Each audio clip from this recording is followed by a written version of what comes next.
morning and welcome back to AM Break with Ann and Audra. Joining me now is Monique Ellsworth. I was going to get confused and say El Market because that's where we are. But anyways, I've got it straight. So Monique, thank you for joining us very much. Thank you. Let me have you introduce yourself as to who you are in our community. Yeah. Hi, my name's Monique Ellsworth and I'm the Chief Operating Officer for CESC Inc.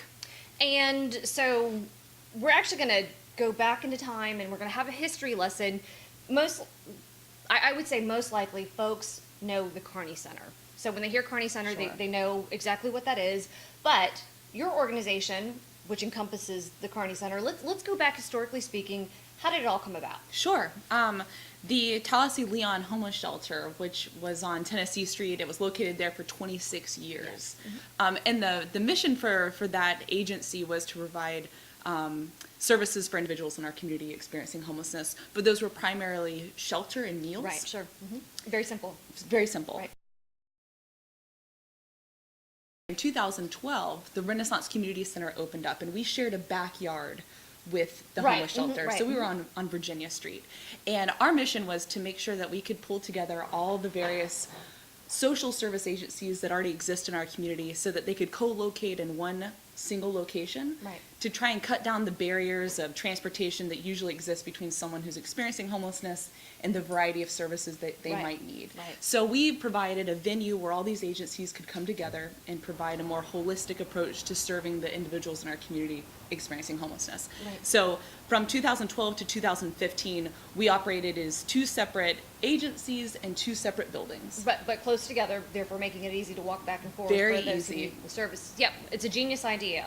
And then it progressed. So what happened after that? So yeah, in 2015, we decided to co-locate and move into the same building together. So the building that the Renaissance Community Center operations and the shelter operations moved into was named the Kearney Center. Right. And the Kearney Center is named after Rick Kearney. Little history on him, just some basic information. Yeah, so Rick Kearney, he's the chair of my board, Right. and he's a philanthropist in our community. He's been involved in homelessness services since about 1985. Sure, right. So long history of dedication to those in our community experiencing homelessness, and still is showing that through strong leadership in our community to ensure that we are providing really innovative ways to serve the individuals in our community that are most at risk or currently experiencing homelessness. Right, awesome. And so thank you, Mr. Kearney. It has been a really, really big impact. I hear people talk all the time that you see fewer Oh, yeah. homeless folks out in those camps that you often find in the woods. So it's actually given them a really safe location to go, which is Absolutely. amazing. Mm-hmm. Let's go back to the acronym. So CESC stands for the Comprehensive Emergency Services Center.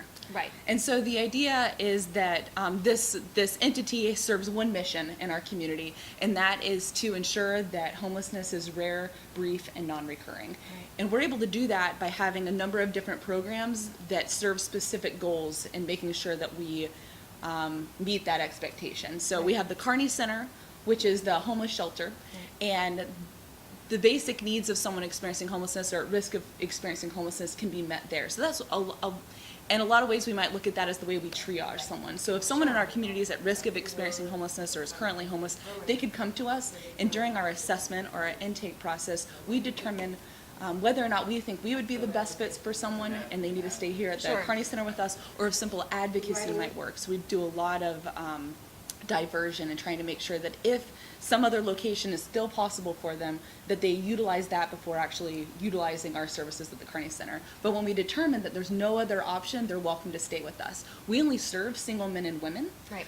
so we don't serve families overnight at our shelter, but during daytime Right, right, hours, right. we serve many families in our community who are, again, at risk or currently experiencing homelessness and receiving shelter at one of our other partnering agencies. Sure. Okay, so we're now partnering with your organization to make sure the community knows more about what you do. Which we appreciate. We're excited about that. So in the future, what else are we going to talk about? There's specific things that you all, I mean, there's so many things that you do, but in the future, we're going to talk more about the actual Kearney Center. We're going to talk more about the dwellings, and what else do we have to talk about that people just need to know? The third big project that we currently have is named Westgate, and that's the transitional housing program that we had. So yes, it'll be the Kearney Center, which is our homeless shelter, Right. the Dwellings, which is the new tiny house community that's forming in our community, which is really exciting, Right. and then Westgate, which has been an amazing success for us and serves as a great transitional program for most people. Wonderful. So before we close out, can we talk about what folks watching this in the community that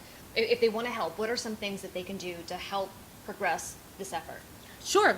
So CESC Inc. is a nonprofit organization. So like every other nonprofit, we rely a lot on community donations and support. So we accept donations 24 hours a day. That could be clothing, it could be food. It could be money. I know you can't say this, you can't be as crass, but I can. So yeah, actually, okay, no, yeah. So Financial contributions. always, and that money's always designated for very broad use, but always going toward homeless people. So if you want to make a donation, monetary, definitely would be accepted. Absolutely, and even if you want it to be specifically used for one thing, Sure. please let us know that. If you have a heart for our food program, it can go to support our food program. If you have a heart for medical issues experienced by people in our community that Sure. don't have access, it can go to support our medical clinic. That is wonderful, yeah. Yeah, so there's ways that if you don't want to give so broadly, you can really give specifically also. So we try and meet our supporters where they are and make sure that they feel that their funds are being used appropriately. Right. And I know from having been to the Kearney Center, volunteers are always welcome. Absolutely. So we are, again, it's 24 hours a day, 7 days a week. We never close. And so we rely heavily on our volunteers to come in. They help with everything from daytime operations, evening operations, our laundry services, our food services. Right. And again, with our volunteers, if they have a specific charge or a way that they feel most compelled to give back, we want to make sure that we meet those needs and we ensure that our volunteers are feeling like we're adequately meeting the purpose that they're there for. Wonderful. So, and let's say you have somebody with their CPA. Could they come in and offer financial? Absolutely. So And- financial counseling is something that we're working heavily on, is to ensure that we're partnering with some of our local banks. Sure. And they're actually sending bank representatives in to help individuals set up bank accounts that may never have had previously. Right. Which is crazy to think of, but it's true. Yeah. Right. Sure. It's very interesting. So whatever special talent somebody has or whatever gift that they want to give back, we want to make sure that we can meet that and engage people in a way that they find to be most meaningful. Perfect. All right. Well, thank you so much for joining us again. Like I said, we're going to have you back on a regular basis, other representatives. And so we are so excited about this partnership, and we really hope that we can help make an impact with you together. And so we can make homelessness, you said, rare, Brief and non-recurring. Perfect. All right. Thank you so much for joining us. Yeah, We thank can't wait you. to see you again. We'll be right back.